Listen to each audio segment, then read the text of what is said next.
आज मैं आपको एक आवाज़ सुनाती हूँ और आपको ये बताना है कि ये आवाज़ किसकी है। तो आइए सुनते हैं।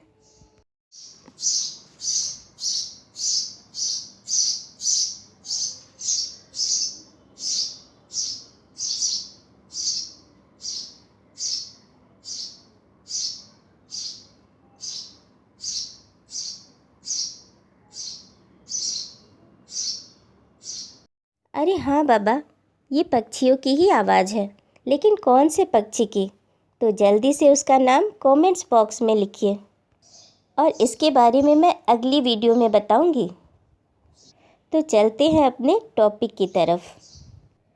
उत्तरी अमेरिका में रहने वाले वे आदिवासी अमेरिकन उन लोगों के लिए एक शक्तिशाली आत्मिक मार्गदर्शक का कार्य करते हैं जो धरती पर उनके जीवन का अनुसरण करते हैं, क्योंकि आत्माएं कहीं न कहीं उस भौगोलिक वातावरण के प्रति ज़्यादा आकर्षित होती हैं जो उन्होंने अपने पहले के जन्मों में देखा होता है। कुआन भी इसी तरह की एक मार्गदर्शक थी जो बहुत रहमदिल और सहारा देने वाली मार्गदर्शक थी, जबकि जाइल्स एक उच्च श्रेणी का मार्गदर्शक था जो मास्टर मार्गदर्शक के करीब बस पहुंचने ही वाला था। वह बहुत अनुशासन प्रिय था। कुआन जहां माध्यम के जीवन को आसान बनाने का प्रयास करती थी, वहीं जाइल्स उसके रास्ते को और मुश्किल बना देता था। कहीं न कहीं देखिए तो वो भी अपनी जगह सही ही था, क्योंकि आसान रास्तों पर तो कोई भी बड़ी आसानी से सफ़र कर सकता है। यानी जीवन की छोटी छोटी मुश्किलें तो हम आसानी से पार कर लेते हैं, लेकिन कठिन चुनौतियों का सामना बस कुछ लोग ही कर पाते हैं। कुछ हार मान जाते हैं तो वहीं कुछ अपने रास्ते ही बदल देते हैं, लेकिन जब तक हम मुश्किल से मुश्किल कठिनाइयों से खुद निकलना नहीं सीखेंगे, हमारे अंदर उतनी पावर नहीं आएगी, क्योंकि परेशानियां ही हमें मजबूती प्रदान करती हैं। संघर्ष हमारे जीवन का एक अभिन्न अंग है। ये वो परीक्षा है जिसमें पास होने के बाद ही हम ईश्वर के और करीब पहुँचेंगे। जाइल्स कहीं न कहीं उसे मुश्किलों में इसीलिए डालता था कि वो उससे निकलना सीखे, और बेहतर करने के लिए उसे उकसाता भी रहता था, लेकिन अंत में उसे थाम लेता था। उसका उद्देश्य पाठ सिखाना था, न कि उसे सिर्फ परेशान करना, और ये बात माध्यम अच्छी तरह समझता था। धरती पर उसे भले ही उसके काम करने के तरीके से ऐतराज़ हो, पर आत्मा लोक में जब वो आत्मिक स्टेज पर होता था, तब वो उसकी सीखों को बखूबी समझता था और उसके कार्य करने के तरीकों की तारीफ भी करता था। उसके दोनों मार्गदर्शक एक दूसरे से बिल्कुल भिन्न थे। अब सवाल ये उठता है कि एक औसत आध्यात्मिक मार्गदर्शक कैसा होता है, क्योंकि कोई भी दो मार्गदर्शक एक जैसे नहीं होते। कुछ मार्गदर्शक सत्र के दौरान बहुत सहयोगी होते हैं तो कुछ बाधक भी होते हैं। कुछ प्रत्येक रहस्य को बता देने वाले होते हैं तो कुछ अस्पष्ट और बात ना मानने वाले होते हैं। पर ये जैसे भी हों, बहुत शक्तिशाली सत्ताएं होती हैं जो हमारी नियति में महत्वपूर्ण रोल अदा करती हैं। ये बहुत पेचीदे तो होते हैं, पर श्रद्धा के भी पात्र होते हैं। कुछ माध्यम उन्हें नियंत्रक कहकर पुकारते हैं, क्योंकि कहीं न कहीं ये माध्यम के लिए निर्देशक के रूप में भी कार्य करते हैं। डॉक्टर न्यूटन के अनुसार जब कोई नियंत्रक सेशन के दौरान अवरोध उत्पन्न करता था, तो वो इसके पीछे छिपे कारणों की खोज करने का प्रयास करते थे। ऐसे अवरोधक मार्गदर्शकों से थोड़ी सी जानकारी भी बमुश्किल ही हासिल हो पाती थी, जबकि इसके विपरीत कुछ मार्गदर्शक सत्र के दौरान हर सवाल का जवाब बहुत आसानी से दे देते थे। डॉक्टर न्यूटन आत्मलोक के मामले में नवीन आंकड़ों की निरंतर खोज में लगे रहते थे। एक मार्गदर्शक जो उनके माध्यम के मुख से उसके विगत जीवन की यादों को आसानी से बयां करने देता है, वहीं अन्य ग्रहों पे जो जीवन संबंधी प्रश्न होते थे या आत्मलोक की संरचना और सृष्टि के संबंध में जो प्रश्न होते थे, उसमें कहीं न कहीं थोड़ी बाधा उत्पन्न करते थे। इसीलिए ये सारी जानकारियाँ किसी एक व्यक्ति के द्वारा नहीं, बल्कि अनेक व्यक्तियों से छोटे छोटे खंडों के रूप में प्राप्त हो पाईं।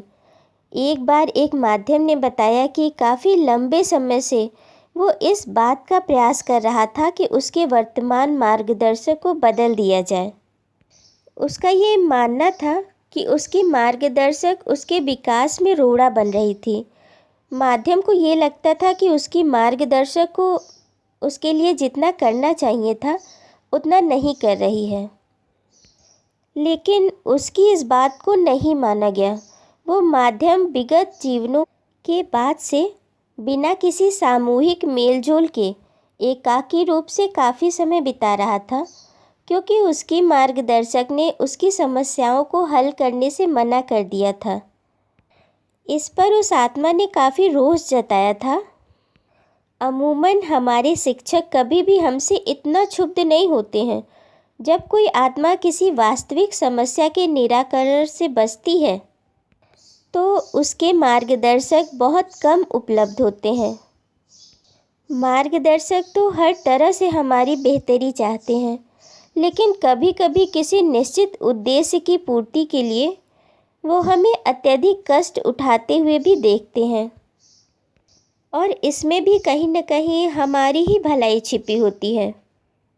जब तक हम खुद अवसरों का पूरा लाभ नहीं उठाते, खुद में जो आवश्यक बदलाव हैं वो नहीं लाते, तो मार्गदर्शक भी कुछ ज़्यादा मदद नहीं कर पाते।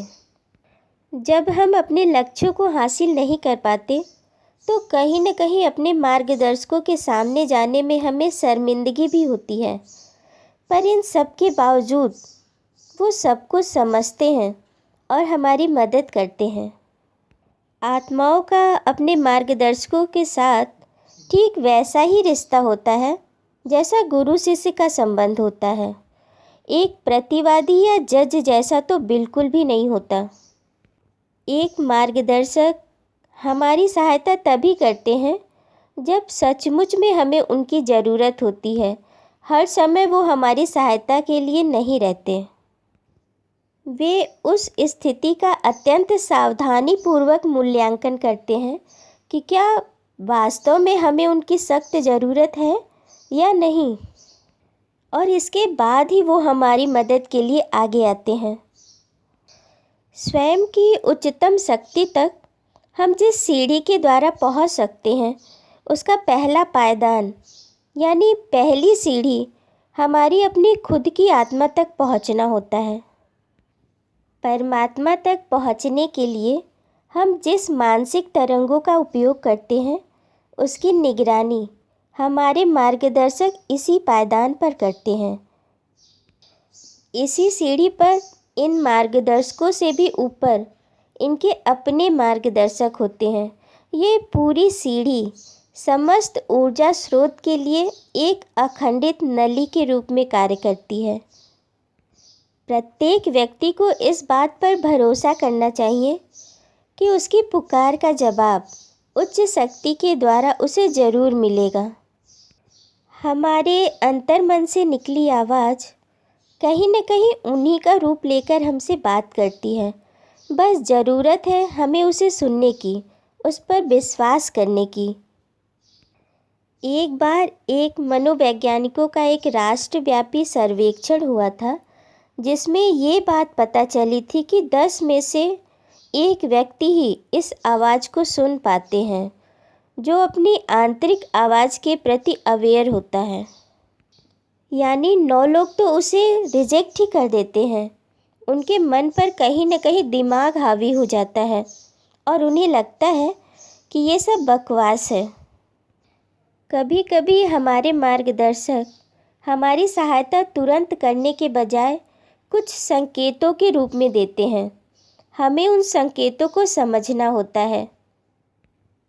अब ये भी देखा गया है कि हम सभी की किसी समस्या से निपटने की क्षमता अलग अलग होती है। किसी एक ही समस्या में अलग अलग लोग अलग अलग तरह से रिस्पॉन्स करते हैं। ये उनकी आंतरिक शक्ति पर निर्भर करता है। हमें इसी आत्मिक शक्ति को बढ़ाने की ज़रूरत है। कुछ लोग थोड़ी सी विपत्ति में ही हार मान लेते हैं। उन्हें लगता है कि जीवन खत्म, समस्या खत्म, पर ऐसा होता नहीं है।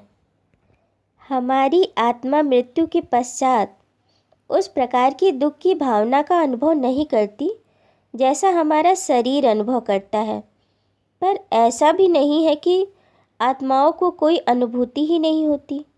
अनुभूति तो उन्हें भी होती है, बस देखने का नज़रिया बदल जाता है।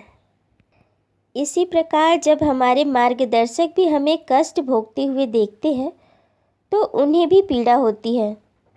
स्तर 6 की आत्माएं जल्दी धरती पर देह धारण नहीं करती।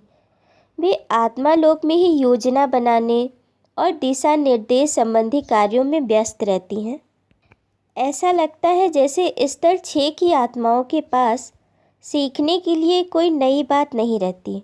या ये भी हो सकता है कि स्तर 5 की आत्माओं को उन सभी गूढ़ कार्यों का ज्ञान नहीं होता हो जिसका संबंध स्तर 6 की आत्माओं के साथ होता हो, क्योंकि हमें जो जानकारी मिली है वो स्तर 5 की आत्माओं के द्वारा ही मिली है। छठे स्तर की आत्माएं धरती पर तो जल्दी मिलती ही नहीं। ये अत्यंत वरिष्ठ आत्माएं कहीं न कहीं ईश्वर के करीब पहुंचने वाली होती हैं। ये धुंधली सी होती हैं और आत्मा लोक में इन्हें अत्यंत पूजनीय माना जाता है। एक सामान्य आदमी इन्हें लेकर भ्रमित सा रहता है कि इन्हें दिव्य से थोड़ा सा नीचे रखा जाए या इन्हें ईश्वर से कम स्तर का समझे, पर ये ईश्वर नहीं है। डॉक्टर न्यूटन के किसी भी माध्यम ने कभी भी परमात्मा को देखने का जिक्र नहीं किया है, लेकिन सभी ने ये जरूर माना है कि कोई परम शक्ति है जो आत्मा लोक को निर्देशित करती है, और इसका आभास उन्हें हमेशा होता रहता है। उन्हें ये तो पता है कि कोई सृजनहार तो है, पर उसे ईश्वर कहें या कुछ और, इसमें वे असमंजस में होते हैं। इसलिए ज़्यादातर वो ईश्वर की बजाय सृजनहार शब्द का प्रयोग करते हैं। प्रत्येक आत्मा के अस्तित्व से एक उच्च आध्यात्मिक शक्ति जुड़ी होती है और सभी आत्माएं उस परम आत्मा से उत्पन्न पवित्र सत्व का एक भाग होती हैं। आत्माओं को 3 श्रेणी में बांटा गया है। पहली अपरिपक्व आत्माएं, दूसरी मध्यवर्ती आत्माएं और तीसरी विकसित आत्माएं। आगे की वीडियो में हम अपरिपक्व आत्माओं के बारे में जानेंगे।